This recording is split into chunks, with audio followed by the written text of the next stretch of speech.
नमस्कार, मानदेशी किचनमध्ये तुम्हा सर्वांचं स्वागत आहे. आज आपण उपयोगी पडतील अशा किचन टिप्स बघणार आहोत. तर या इथं माझ्याकडे प्लास्टिकचा डबा आहे. तर याला विशिष्ट प्रकारचा स्मेल येतोय. तर याच्यासाठी काय करायचं, माझ्याकडे इथं पेपर आहे साधा नॉर्मल आपला. तर त्याचा गोळा करून आपण ह्याच्यामध्ये ठेवून द्यायचा आणि ह्याचं झाकण लावून ठेवून द्यायचं. असंच 6 ते 8 तासांसाठी ह्याचा स्मेल निघून जाईल पूर्णपणे. या इथं आपला घरगुती वापरातला असा हा चाकू आहे. तर ह्याची धार गेलेली आहे. तर यासाठी काय करायचं, माझ्याकडे एक कप आहे. तर त्याच्या असा उलटा ठेवून आपण अशा पद्धतीनं चाकू जर केला तर त्याला धार होते.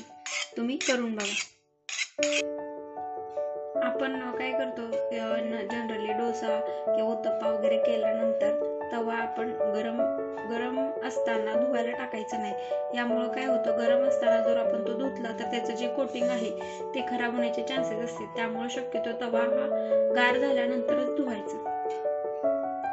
आपल्या घरातली कात्री जी असते त्याची धार बऱ्याचदा जाते. तर अशा वेळेस काय करायचं, या इथं अल्युमिनियम फॉईल आहे. तर हे आपण असं फोल्ड करून कट करायचं.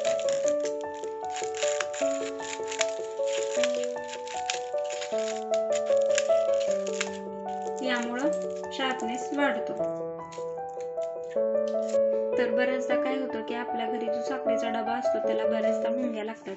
तर अशा वेळेस ह्याच्यामध्ये 4 ते 5 लवंगा ठेवून द्यायच्या. तर यामुळं मुंग्या लागत नाहीत साखरेला.